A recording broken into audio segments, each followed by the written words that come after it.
कदाचित भुसावळकर वासी बळी पडू शकतात, परंतु येत्या काळामध्ये या सगळ्या चुका दुरुस्ती होतील.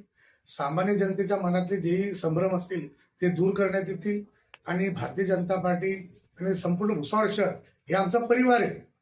संपूर्ण भुसावळ शहरवासी हे आमचे परिवार आहे. आमच्या परिवारातले लोक आज जरी काही लोक सरसकट नाही, कारण केवळ 1800 मतांनी आमचा पराभव झालेला आहे, पण त्याचसोबत 31-32 नगरसेवकांचा गट्टा सुद्धा भुसावळकर वासियांनी दिलेला आहे. ज्या पक्षाचे नगराध्यक्ष निवडून आले त्यांचे केवळ 12 नगरसेवक, त्यातील अनेक नगरसेवक अत्यल्प मतांनी निवडून आलेले आहेत.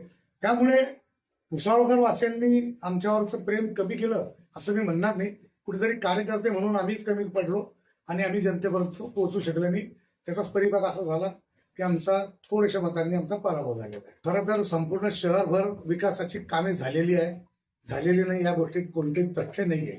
आपण जर प्रत्येक प्रभागात भटकत असाल तर तुम्हाला नक्कीच माननीय नामदार संजय भाऊ सावकारे यांनी दिलेल्या शासकीय निधीतनं अनेक विकासाची कामं झालेली आहेत आणि ह्या विकासाच्या कामाच्या जोरावरच आम्ही विधानसभेची निवडणूक 50,000च्या फरकाने जिंकलेली आहे. खासदारकीमध्ये आम्ही 50,000चं घसघशीत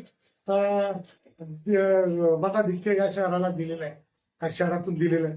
त्यामुळे भुसावळकर वासियांनी भाजपावरचं प्रेम कमी केलं असं मी मानणार नाही. अनेक अशा गोष्टी की मी तर अगोदर सांगितलं की अफवा तंत्र एवढ्या जोरात होतं की निरनिराळ्या प्रकारच्या अफवा या शहरामध्ये निरनिराळ्या मार्गाने पसरवल्या जात होत्या. कोणी काय म्हणत होतं, कोणी काय म्हणत होतं. त्याचं खंडन करण्यासाठी आम्ही कार्यकर्ते, पदाधिकारी, नगरसेवक कमी पडलो. भुसावळवासियांची यात कोणत्याही प्रकारची चूक नाही.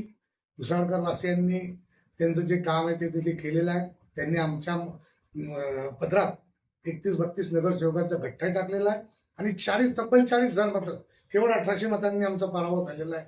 अत्यल्प मतांचं हे निश्चय आहे. त्यामुळे भुसावळकर वासियांचं आमच्यावरचं प्रेम हे पुन्हा सिद्ध झालेलंच आहे. परंतु काही गोष्टी जनतेपर्यंत पोहोचण्यात आम्ही समर्थ असलो. भुसावळकर वासियांची आम्ही माफी मागू की आमच्याकडनं काही चुकलेलं असेल, आम्ही तुमच्या कुटुंबात काही घटक आहे, आम्ही काही चुकलेलं असलं तर आमची चूक पोटात घालून आमच्यावरचं जे प्रेम तुम्ही आज दाखवलेलं आहे ते उद्या मोठ्या प्रमाणात दाखवावं आणि या शहराच्या विकासासाठी भाजपा कधीच सदैव कटिबद्ध होती आणि कायम राहील. मुळात नगराध्यक्षांनी असं बोलणं अपेक्षित होतं, परंतु चला नेत्यांनी जरी बोललं असलं, आता त्यांच्या त्या पक्षाचे नेते असल्यामुळे त्यांनी जर असं म्हटलं आणि जर 90 दिवसामध्ये त्यांनी काही त्या शहरात चांगलं काम करत असेल तर आम्ही अगोदरच सांगितलं विरोधासाठी विरोध आम्ही करणार नाही.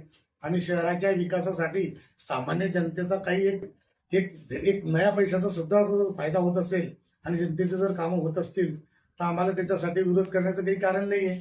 शहर विकासासाठी आम्ही निश्चितच जनतेसोबत आहे. जनतेच्या कामासाठी आम्ही कुठल्याही भूमिकेचं स्वागत करू, परंतु ह्या सगळ्या गोष्टी फोल ठरता कामा नये आणि नगराध्यक्षांनी स्वतःचे निर्णय स्वतः घ्यावे.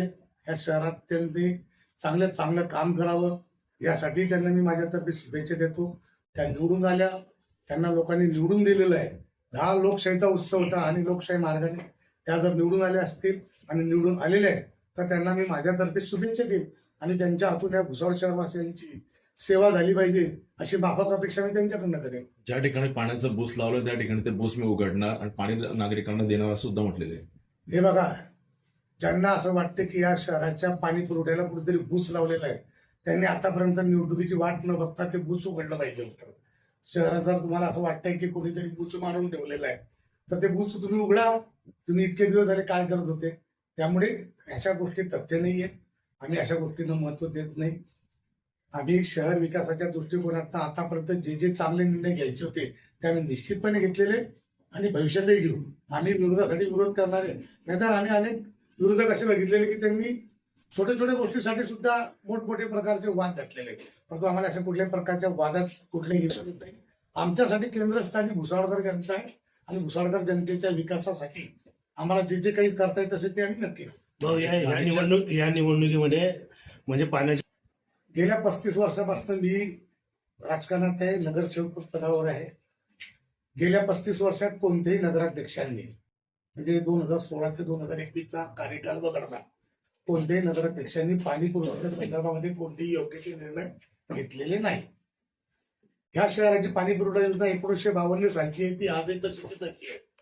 त्यामध्ये भले तुम्ही एखाद्या वेळेला पंप बदलले असतील, पाईपलाईन बदलले असेल, परंतु शहराचा विकास ज्या झपाट्याने झाला, लोकसंख्येच्या झपाट्याने वाढली, त्या दृष्टिकोनात पाण्याचा आपल्या आजही आपल्या शहरामध्ये 2% कार्यान्वित आहे.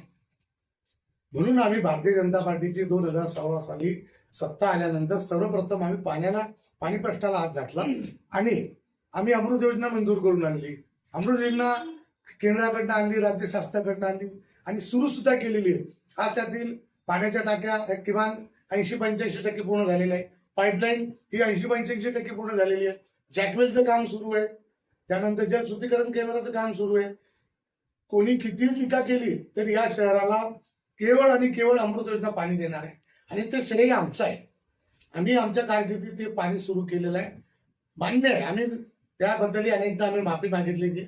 त्यामध्ये अनेक असे प्रश्न होते, टेक्निकली अडचणी होत्या की त्यामुळे ती योजना आमच्या कारकिर्दीतच पूर्ण होणे अपेक्षित असताना ती झाली नाही.